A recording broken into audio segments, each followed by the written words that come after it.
Miss Wallenby was a strange old woman.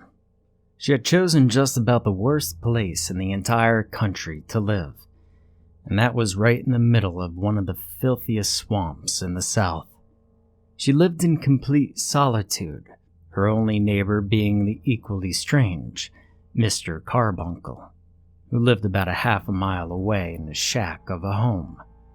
Contrary to Carbuncle's home, however, Miss Wallenby's house wasn't in a bad state.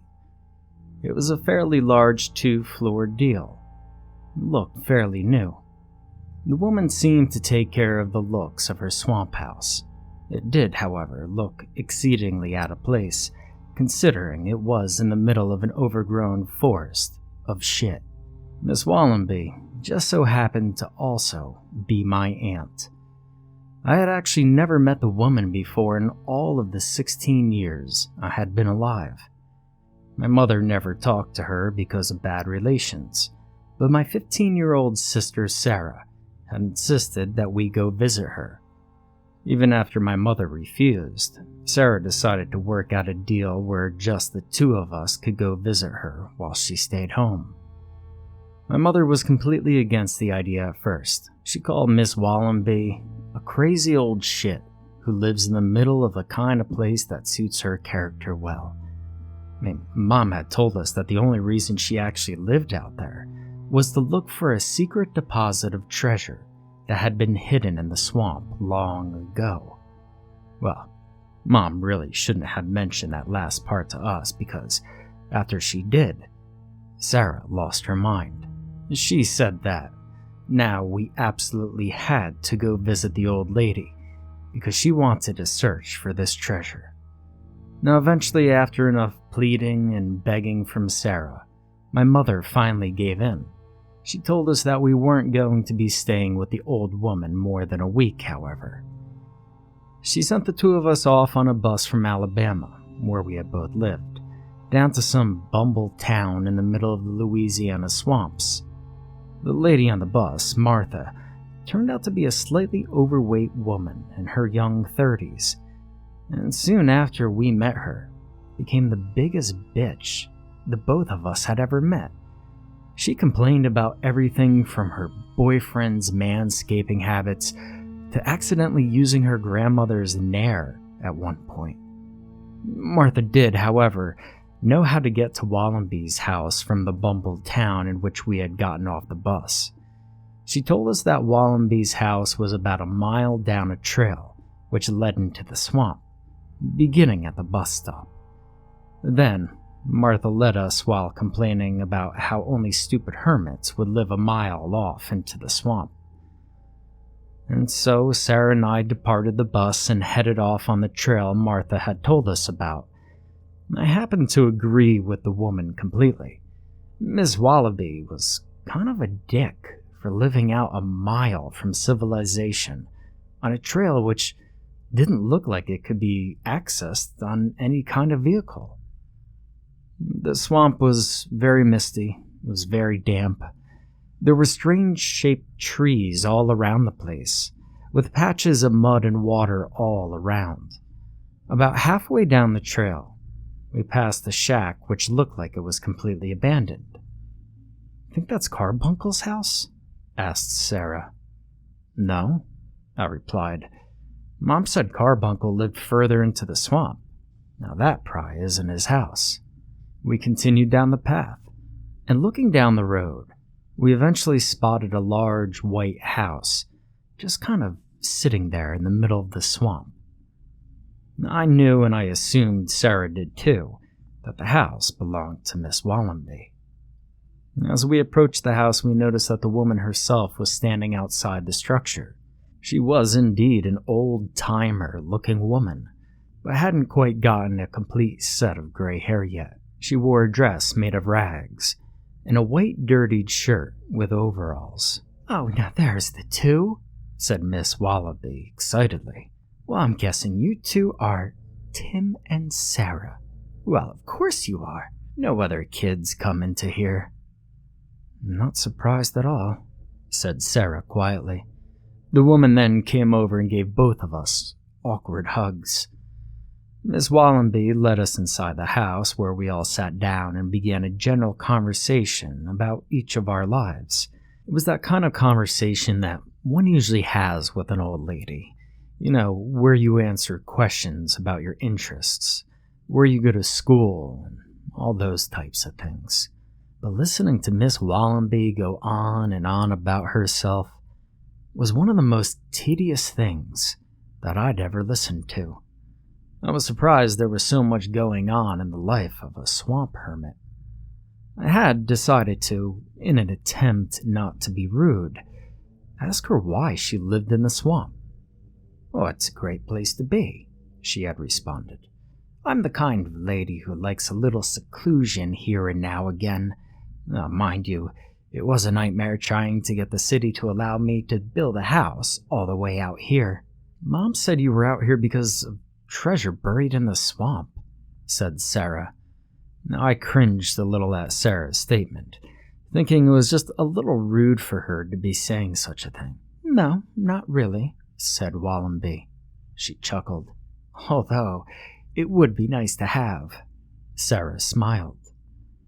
"It's not exactly treasure, you see," she continued. "It's actually just a load of gold. There's supposedly a big deposit of gold that was dropped off here about 200 years ago. I guess there were some miners who, having struck it rich back in California, were traveling back east with their loads back then. And one of them apparently died in the swamp, but had hid his deposit before he had finally keeled, burying it around here somewhere." "Oh, that's a fun story," said Sarah. "Yeah, but that ain't the best part," said Miss Wallenby. "Now and then, folks around here say the ghosts of that miner stalks the swamps, looking for his gold. Apparently, he had forgotten where it was located after his untimely death, and now he stalks around looking for it." Sarah laughed. "Folks around here? I mean, who? Who are you talking about? Carbuncle?" Suddenly, Mrs. Wallenby's face grew silent and serious, almost unnaturally so. "Carbuncle knows just as well as I do that that miner walks around here at night." I then began laughing. "You're not serious," I said. "Are you trying to convince us that this is actually true?" "It is true," said Wallenby. "Bullshit," I replied. "Miss Wallenby, ghosts don't exist." "Well, I've seen that bastard with my own 2 eyes," she said. "And so has Mr. Carbuncle. Now, why don't you two go upstairs? It's getting dark outside." Without hesitation, both Sarah and I got up from the table and went upstairs, grabbing our things and taking them with us. "First bedroom on the right," yelled Miss Wallenby after us. Sarah and I climbed the stairs and entered the bedroom. There was a bed and a futon waiting for us in there. I closed the door and we both sat down. "Crazy bitch," said Sarah. "Mom was right." "I think being in the swamp has really gotten to her," I said. "The story that there's a fucking miner, that lives in this swamp, well, that is pure horse shit." "Can you believe it?" said Sarah. "We pulled ourselves into one of those cliched ghost stories. It's got all the elements, doesn't it? The swamp, the crazy old woman, the legend of a ghost." "Well, the old woman needs something to think about, doesn't she?" I said. "Goddamn, living in a swamp and all. Who the hell does that?" We both laughed, and we talked a little more about our crazy situation, which we put ourselves into, then decided to go to bed. Miss Wallenby, we realized that night, left her front porch lights on during the night. Those lights were just about as bright as lights can be, illuminating a whole 100 feet of swamp in front of her house. Not to mention, the light blazed through the bedroom's window, on which there was no curtain. About 2 hours into the night, the likes of which I'd not even attempted to close my eyes, I heard a furious banging noise from down below. Sarah and I both shot out of bed. She, apparently, had not been sleeping either.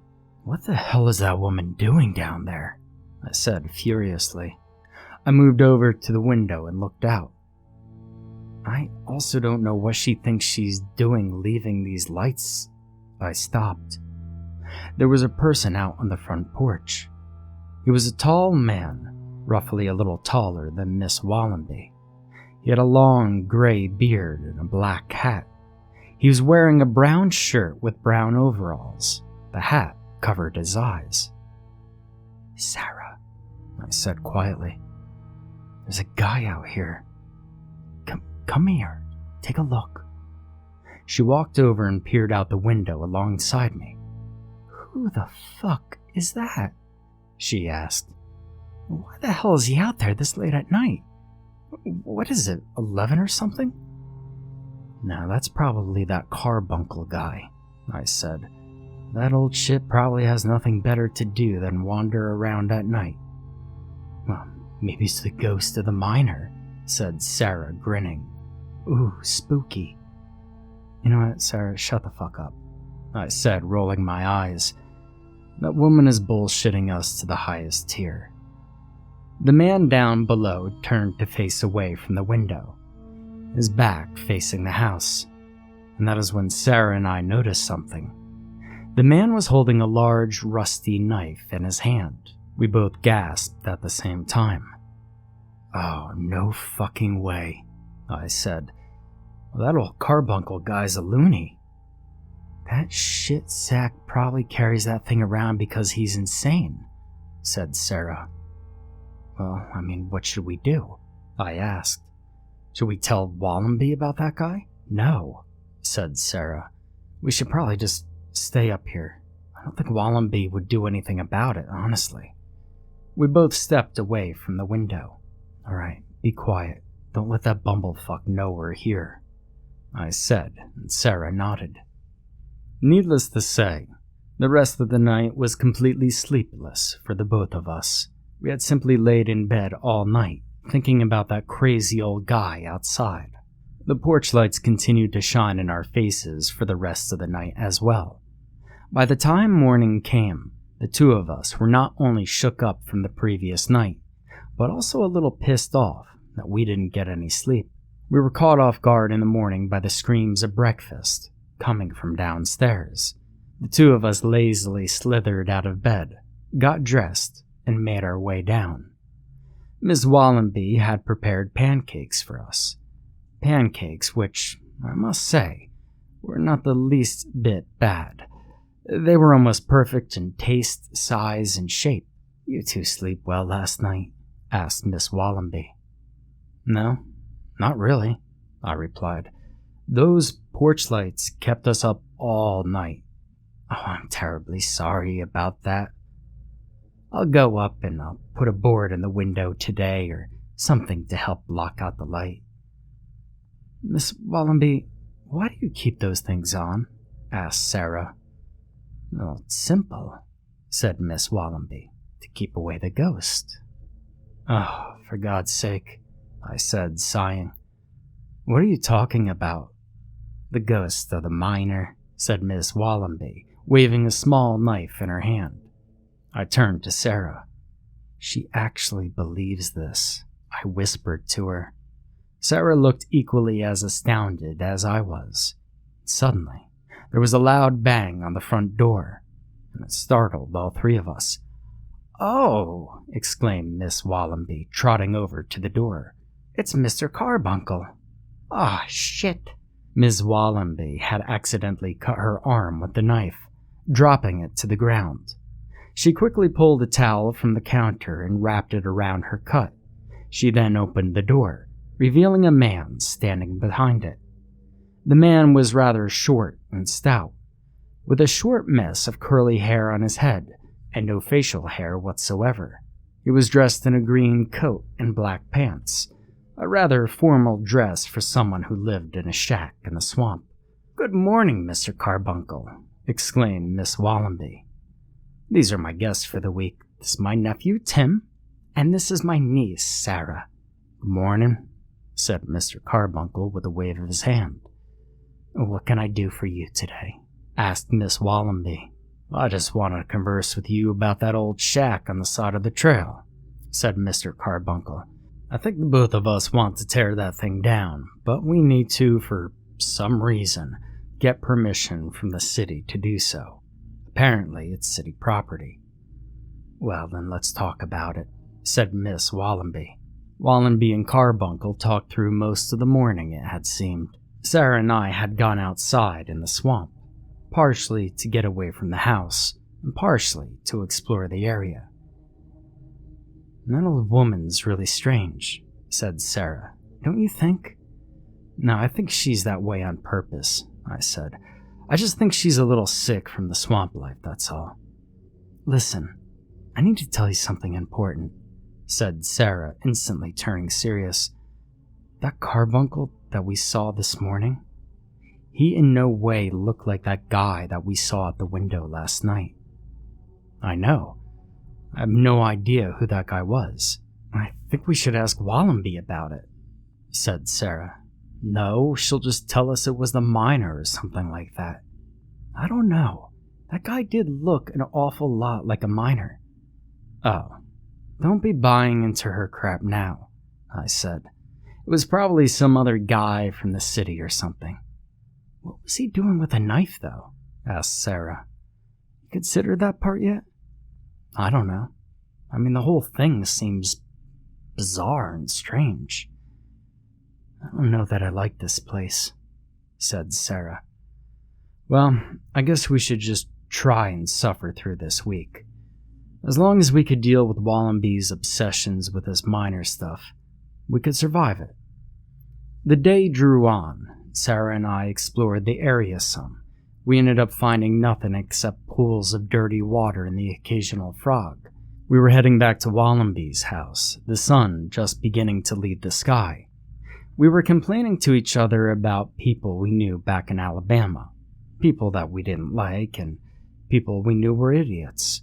After all, we had to entertain ourselves with something since we were in the middle of nowhere. As we approached the shack, which we had passed on our way to the house the previous day, I was stopped immediately by Sarah. She had grabbed my arm and stopped me. What the hell are you?" "Shut up," whispered Sarah. She then turned and pointed to the shack, which at this point was about 50 yards in front of us.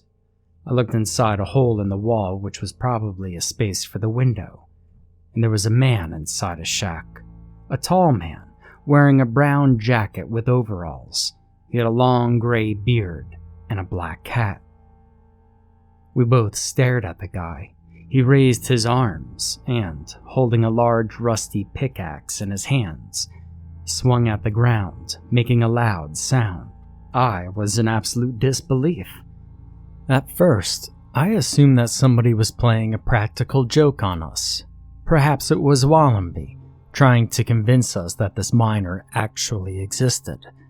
I realized then, however, that the woman was probably a little too old and a little too batshit crazy to do something like this. "We run around the other side of the shack," I said. "We need to get to Wallenby's house as fast as we can without being seen by this guy." Sarah nodded. We both turned to the side, and I began to walk quietly across the swampy land. Sarah followed close behind. We continued along the side of the shack. As we finally passed the side of the shack, we began to walk quietly along the side of the path towards Wallenby's house. "I think we avoided that guy, whoever he was," I said. "I hope so," said Sarah, turning around and looking behind us. "Shit!" she suddenly yelled, pushing me to the side. I swiveled around.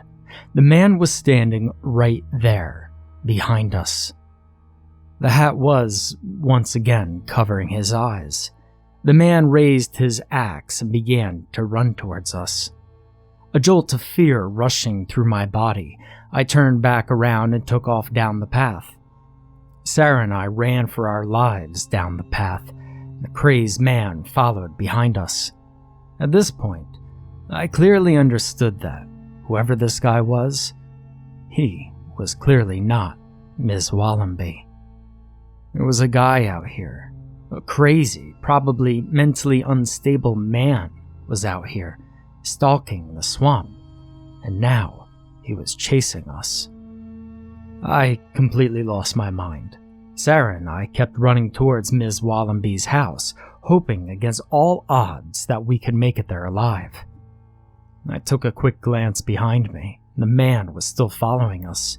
His pickaxe was raised above his head, which bore a face I still could not see the eyes of. Ms. Wallenby's house appeared behind the trees. Sarah pointed to it, and we rushed up to it, quickly jolting the door open. The two of us flung it closed, and I locked it behind us as quick as humanly possible. And the two of us stood behind the door, panting, waiting for the man to burst in. We stood in a frozen state of terror, waiting for this pickaxe to break through the door. But nothing happened, however. Sarah and I waited for several minutes, frozen in terror. Still nothing happened. I motioned for us to go upstairs, and we ran over to the staircase and sped up it, running into our room. We looked out the window, which we had noticed Ms. Wallenby hadn't covered up yet. There was no man outside. Instead, there was only one person standing outside the house, and it was Ms. Wallenby. She was walking towards the house, a garden rake in her hands. "Where the hell did that guy go?" asked Sarah. "Ms. Wallenby is just out there, and she didn't even see him? What the hell is going on?" "Yo, this is creeping me the hell out," I said. "Something is definitely not right here." "You know, I'm starting to think that Ms. Wallenby isn't so crazy anymore. Something's definitely wrong with the swamp." She paused and looked intently at me. "Do you think that guy was actually the miner?" I laughed. "You gotta be shitting me," I said. "You think that there really is a miner out there?" "That fucker had a pickaxe," said Sarah loudly. "What else do you want that guy to be?" "I don't know," I said. "This isn't exactly an easy situation to understand." The both of us heard the front door open, and we quickly rushed downstairs. Ms. Wallenby had entered the house. "Good evening, children," said Ms. Wallenby. "Meatloaf for supper. Should be ready soon. I'm going to start making it now." I glanced at Ms. Wallenby's arm. Her wound from earlier had formed into a large, ugly scar. Ms. Wallenby glanced back at me. "Something wrong?" she asked. "No," I said. There's a man in the forest," chimed in Sarah. "He's a big-ass man with a big-ass pickaxe." Ms. Wallenby's expression shifted. "Shit," she muttered quietly under her breath. She nervously began to look around.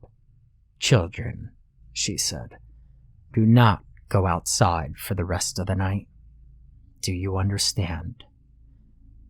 "Sarah, don't bring up this minor bullcrap," I said.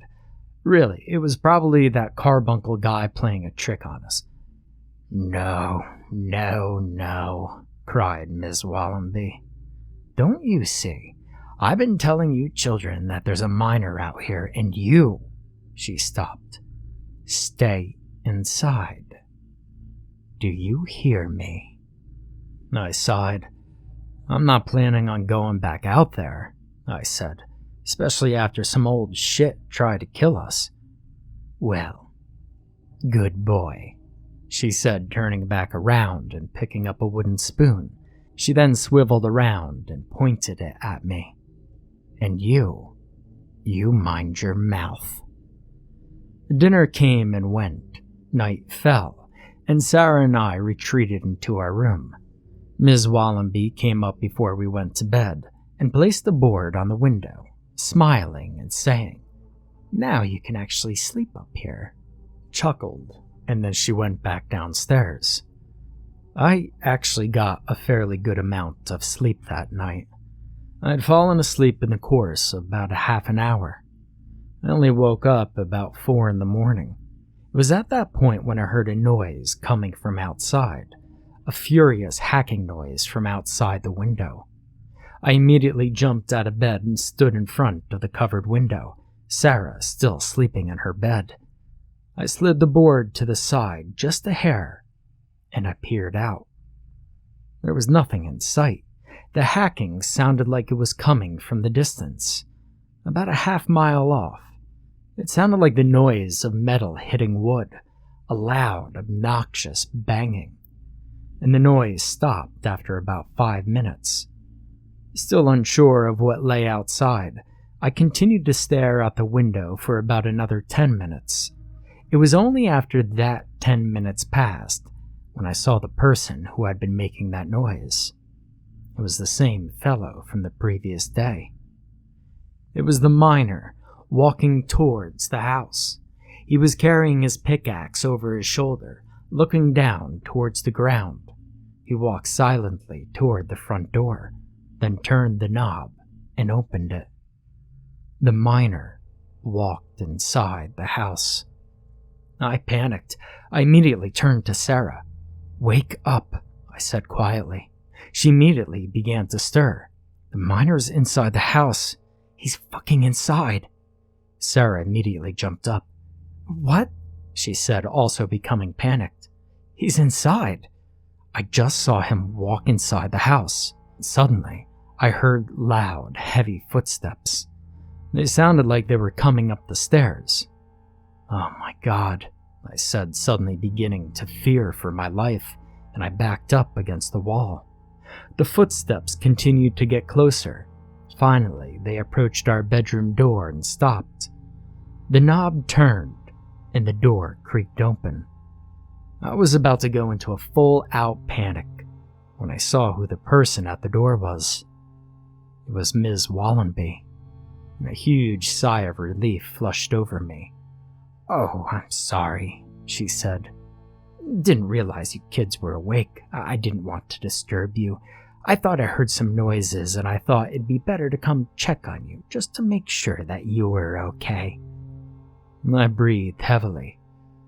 "Yeah, we're okay," I replied, turning to Sarah, who nodded. "Someone entered the house," I said. "It was a man through the front door." "Really?" she asked. "I was actually in the front room myself just now. Nobody came through it." I was startled. Confusion began to sweep over me. Ms. Wallenby's face grew into a large smile. "Well, I'll just leave you kids alone for now." She closed the door and left. The morning processed. At 7 o'clock, Sarah and I left the bedroom and headed downstairs. Ms. Wallenby was preparing a large pot of oatmeal. "Morning, kids," she said. "Sorry I woke you up so early. I didn't mean to do that." "Yeah, that's fine.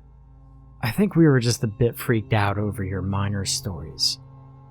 "Oh, the miner?" asked Ms. Wallenby. "I'm so sorry about that. I guess I'm just trying to protect you kids is all. He is definitely one scary fellow, that miner." Ms. Wallenby did not sound at all concerned about the miner. "What would you kids like to do today?" she asked. "We could go into town and go to the market. We'll have a fun time out there." "Sounds good." We all finished breakfast, then walked out into town with Ms. Wallenby. Mr. Carbuncle had joined us along the halfway point. We spent a good 3 hours there, going from market to market. The markets consisted of several wooden tables with gross vegetables lying on them, to one general store, and then to a bank. Being in a town that was this old and filthy made me glad I lived in a modern city. We all eventually came back, Mr. Carbuncle saying goodbye and heading off to his shack. Ms. Wallenby stayed in the house and began to unpack her groceries, while Sarah and I went outside. "I think we should go to that shack," said Sarah. "The one we saw the miner in yesterday. We should go there." "Are you kidding?" I asked. "I mean, what if he's there again?" "Well, he was there for a reason," she said. "Maybe he thinks that's where his fabled gold is." "Don't be stupid," I replied. "Well, I'm going there." "Sarah, do not go there. If that miner's there, you're going to get yourself into a shitload of trouble, and by trouble, I mean danger." Sarah, without another word, began trotting off down the path. "Damn it," I said quietly. I decided that it was my best interest to follow and make sure she was safe. We both followed the path, eventually getting to the shack. Sarah found the doorway, which was missing the door, and we both entered. The shack was very small on the inside, about 10 feet by 10 feet. There was a wooden counter which extended from the wall on one side, almost like a bar. In the middle of the wooden floor was an array of hack marks and chipped wood. "I knew it," said Sarah. "A miner thinks the gold is underneath this shack." "Well, what do we do?" I asked. "You see, there's nothing we can do. We should just get the hell out of here, knowing that the miner could come back at any moment." Sarah examined the mess in the middle of the shack. She shuffled some wood chips around. "It looks like he's been having a pretty difficult time hacking through the wood," said Sarah. "Sarah, seriously, let's get the hell out of here," I said intently. "We need to—" I stopped. I looked out of the hole in the shack, which there may have once been a window. Out in the swamp, I saw him. The miner was walking towards the shack, pickaxe in hand. "Holy shit," I said. "Sarah, the miner's coming." "What do we do?" she said, a look of terror immediately forming on her face. "We need to hide," I said. "Quick, behind this counter." We both ducked behind the counter. The miner walked into the room, his boots thumping heavily on the wooden floor. He grunted an unusual high grunt, then pulled up his pickaxe and swung viciously at the ground. Sarah and I both flinched at the sound of the pickaxe hitting the floor. The sound matched the sounds I had heard from our bedroom last night as well. The miner took 10 more swings at the ground before pausing. I slowly turned around and peered over the top of the counter, looking at the miner. He rose his pickaxe into the air, his sleeves falling to his elbows, and let the tool swing down. In that moment in which his pickaxe was raised, however, I saw something. At the upper part of his arm, I saw a small line of red, part of a scar engraved onto his skin. I turned back around. Sarah was looking straight ahead, clearly fearing for her life. The miner took another swing, this one his last, and then grunted another high-pitched grunt, and then walked off. I stared at him as he walked off into the distance, down the path, back towards Ms. Wallenby's house. "Listen," I said, quickly turning to Sarah. "What the fuck is that guy's problem?" asked Sarah. "I'm beginning to think Ms. Wallenby is telling the truth." "No. Listen, I think Ms. Wallenby is the miner," Sarah gasped. "What?" she said. "There was a cut on that miner's arm," I said, "just like the one Ms. Wallenby got when she cut herself yesterday." "Are you serious?" "Absolutely," I said. "I think Miss Wallenby is dressing up as this miner so that she could search for this gold. She wants to scare everyone else away so that she could have it for herself. You know, I think Mom was right about Miss Wallenby living down here for the treasure." "Shit, Tim," said Sarah. "It all makes sense. I say we go confront Miss Wallenby about it." "No, we can't do that. She'll just deny it. We need to catch her in the act." "Well, how do we do that?" asked Sarah, and both of us getting up and beginning to walk out of the shack and back into Ms. Wallenby's house. "We find part of her costume," I said. "The beard or something. We take it, then we come to the shack tonight. She'll be back tonight. because she's been out every other night we've been here. And when she comes without the beard, we'll pop out and confront her about it." "Yeah, that sounds like a plan." We continued and arrived at Ms. Wallenby's house, where she was preparing dinner. We then ate, went upstairs, and into our bedroom. We decided then that it was time to execute our plan. "We need to find Wallenby's room," I said. "It's where her costume probably is." The two of us left our room and went down the short upstairs hallway. Sarah opened a door on the right, and opened the only one on the left. Inside, I saw a bed and several dressers. Sarah closed her door and walked over to mine. We both entered the bedroom and immediately began looking through the drawers. We searched up and down through drawer after drawer, after Sarah finally tapped me on the shoulder. I turned around to find her holding a long gray beard in her hand. The two of us crept downstairs and into the front room, where Ms. Wallenby was sitting in a chair reading a book. We snuck behind her, slowly opened the front door, and crept out, heading for the shack. The swamp was unusually eerie at night. There were sounds from unknown insects and creatures coming from all around, and the warm, damp air seemed to seep in and out of the surrounding atmosphere. The two of us eventually reached the shack, where we found a light bulb dimly illuminating the structure from the inside. At first, I thought that Ms. Wallenby had beaten us to the shack, but found that she didn't once we realized the place was empty. We entered the shack and, beard in hand, hid behind the counter. "Now we just wait," I said. However, wait we did not. It didn't take all that long, only about 10 minutes in fact, for the miner to approach. Sarah and I, peering out of the small hole in the wall, saw him lumbering down the path, pickaxe in hand. Although there was no beard missing, Ms. Wallenby seemed fully dressed up. The miner entered the shack and immediately began hacking at the ground. However, this time, he only hacked twice. I peered up at the miner, who was looking around the room suspiciously. He then glanced behind him, and then left the shack. "What?" I said quietly as the miner began strutting back down the path from which he came. "Why is she leaving?" "I don't know. Maybe she knows something isn't right." "Well, then I guess it's time to resort to plan B. I guess we just go home and confront Ms. Wallenby about it." "Yeah, I guess we'll have to do that. After all, we do have this beard. That's enough evidence, right?" We both agreed and then began walking back to the house, keeping our pace so not to catch up with Ms. Wallenby before she got home and undressed from her miner costume. After about half an hour, we approached the house and entered. Ms. Wallenby was, once again, sitting on the chair, reading her book. "Ms. Wallenby," I proclaimed, and she turned around. "Oh, kids," she exclaimed. "What are you doing out there?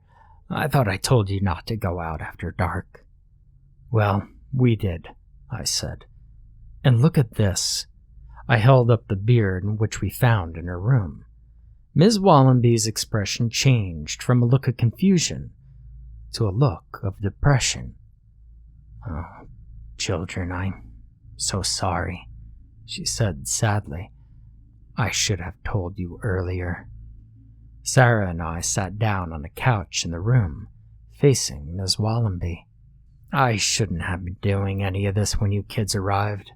I suppose I shouldn't have been doing any of it in the first place either." Sarah and I both looked at her, finally ready to get the truth out. "I may have been dressing up as the miner," she said. "I had heard the story about the gold and the miner who died there. I made up the story about his ghost roaming the area to try to keep the people out of the swamp.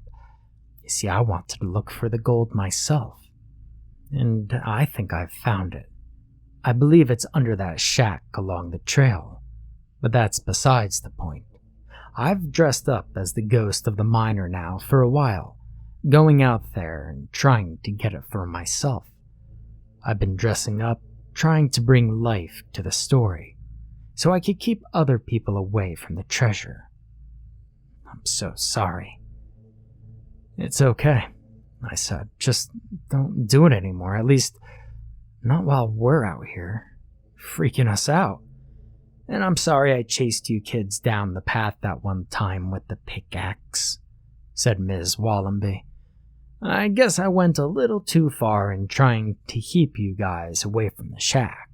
Well, we were going to tell you that we found out when we went there tonight, said Sarah. We were going to tell you once we had arrived there, but you had left too early. We were surprised you actually had another beard. I nodded in agreement along with Sarah. We both smiled. But Miss Wallenby did not return the smile. She instead returned our comment with a look of confusion. What are you talking about? She asked intently. The smiles quickly left the faces of Sarah and I. I do not have two beards, said Miss Wallenby. And I did not go to the shack tonight.